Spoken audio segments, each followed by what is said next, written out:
हर महीने regularly stocks या mutual fund में इन्वेस्ट करने को एसआईपी कहते हैं। जब भी हम डिसिप्लिन इन्वेस्टमेंट की बात करते हैं तो उसका बेस्ट एग्जांपल होता है एसआईपी यानी सिस्टमैटिक इन्वेस्टमेंट प्लान। अब सब लोग एसआईपी की बात करते रहते हैं, म्यूचुअल फंड हो, स्मॉल केस हो, कोई भी हो, एसआईपी करते रहता है। तो चलिए इस वीडियो में जानते हैं कि एसआईपी क्या होती है, कैसे वर्क करती है, क्या हमें इसे बाय भी करना चाहिए। तो ये एसआईपी बेसिकली एक मीडियम ऑफ इन्वेस्टमेंट होता है। अगर कोई भी म्यूचुअल फंड आप बाय करते हो उसमें अगर आप एसआईपी शुरू कर दो, तो सपोज आपने 5,000 की एसआईपी लगाई है, हर महीने आपके बैंक से 5,000 रुपए कटेंगे और वो 5,000 रुपए से वो म्यूचुअल फंड बाय हो जाएगा हर महीने।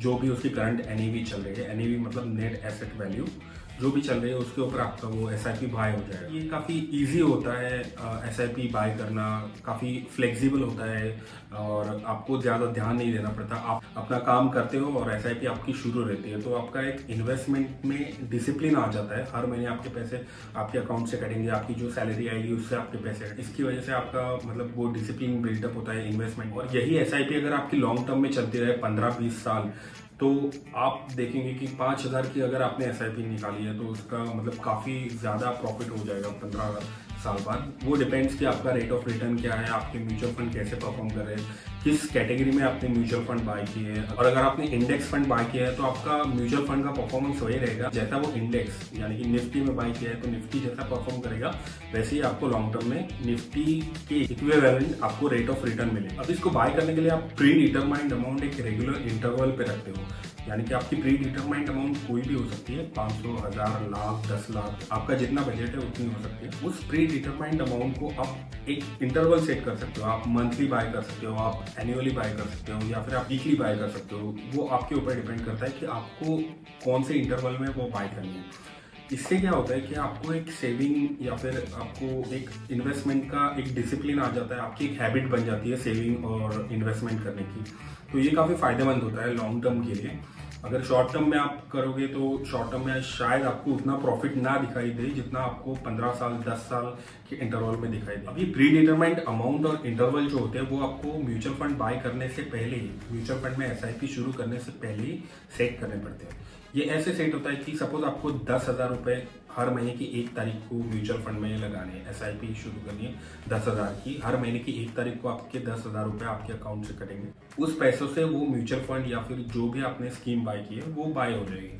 मोस्टली म्यूचुअल फंड में ही होता है। उस दिन का जो उस म्यूचुअल फंड का एनएवी है वो एनएवी डिवाइड करके आपके अकाउंट में उतने यूनिट्स आ जाएंगे।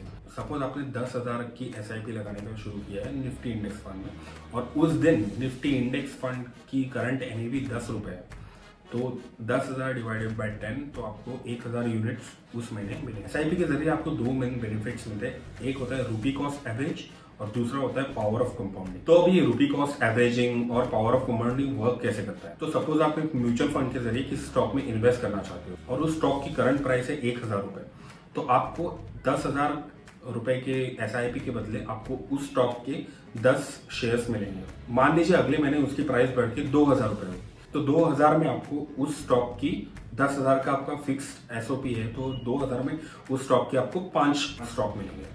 और मान लीजिए अगले महीने वो स्टॉक गिर के उसकी प्राइस हो जाती है 500 रुपीज, तो 10,000 के एसआईपी के थ्रू आपको उस कंपनी के 20 शेयर्स मिलेंगे। अब इस एग्जाम्पल में आप कॉमन पैटर्न अगर नोटिस कर रहे होंगे तो आपके हर महीने 10,000 का आपका एसआईपी का अमाउंट फिक्स्ड है, लेकिन आपको उसके यूनिट्स हर महीने अलग अलग मिल रहे हैं। किसी महीने उसकी वैल्यू 1,000 है तो आपको उसके 10 यूनिट मिल रहे हैं, किसी महीने उसकी वैल्यू 2,000 है तो 5 यूनिट मिल रहे हैं, किसी महीने उसकी वैल्यू 500 है तो आपको 20 यूनिट मिल। मतलब मार्केट जब नीचे जाता है तो आपकी खरीदारी बढ़ती है और मार्केट जब ऊपर जाता है तो आपकी खरीदारी ऑटोमेटिकली कम हो जाती है। तो इससे आपका जो नेट बाइंग प्राइस होता है वो एवरेज आउट हो जाता है। टेक्निकल टर्म में इसी को रूपी कॉस्ट एवरेजिंग कहा जाता है। और अगर इसमें आप लॉन्ग टर्म के लिए इन्वेस्टेड रहते हो तो आपको पावर ऑफ कंपाउंडिंग का फायदा मिलता है।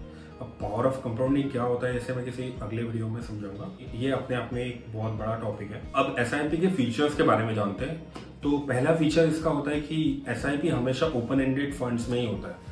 इसका मतलब है आप इसके पैसों को कभी भी चाहे निकाल सकते हो। दूसरा होता है कि इसमें कोई फिक्स टेन्योर नहीं होता, आप जितने टाइम तक चाहे इसको ऑन रख सकते हैं। और तीसरा मतलब कि आपने अगर किसी एसआईपी के टेन्योर को फिक्स भी किया तो भी आप जब चाहे उस टेन्योर को बढ़ा या घटा सकते हो। चौथा मतलब एक परपेचुअल एसआईपी भी होता है, मतलब जितने साल तक आप चाहो उसमें इन्वेस्ट कर सकते हो, इन्वेस्टेड रह सकते हो, उसमें कोई फिक्स टेन्योर नहीं होता। और पांचवा एसआईपी का सबसे बेस्ट फीचर होता है कि इसमें आप फुल या पार्शियल विड्रॉल कर सकते हो, आपका टेन्योर खत्म हो ना हो, लेकिन ये मैं कभी रिकमेंड नहीं करूंगा। सपोज किसी महीने आपको 10,000 रुपए की जरूरत पड़ी और आपके पास अगर 10,000 रुपए नहीं है तो आप उस SIP से निकाल सकते हो बिना SIP को बंद किए। फीचर नंबर 6 है कि आप जब चाहे इस SIP को डिक्रीज या इंक्रीज कर सकते हो। आपकी मंथली SIP 10,000 की चल रही है, आप उसे 5,000 भी कर सकते हो, 15,000 भी कर सकते हो, 10 लाख भी कर सकते हो। इन्हीं फीचर्स की वजह से SIP को एक आइडियल इन्वेस्टमेंट इंस्ट्रूमेंट कहा जाता है। तो अब SIP में क्यों इन्वेस्टमेंट करना चाहिए? सबसे पहले तो मार्केट की जो वोलेटिलिटी होती है इसको मैनेज करने में आपकी मदद करता है, और दूसरा रीजन होता है कि जो भी आपके फाइनेंशियल डिसीजंस होते हैं उनमें डिसिप्लिन लाने के लिए आपकी मदद करता है। तीसरा होता है कि आपको SIP में इन्वेस्ट करने के लिए कोई भी चार्जेस नहीं लगते, और चौथा कि आपको कंपाउंडिंग का बेनिफिट मिलता है। पांचवा मतलब ये कि आप 500 रुपए से लेकर कितने भी अमाउंट तक आपकी मंथली SIP लगा सकते हो।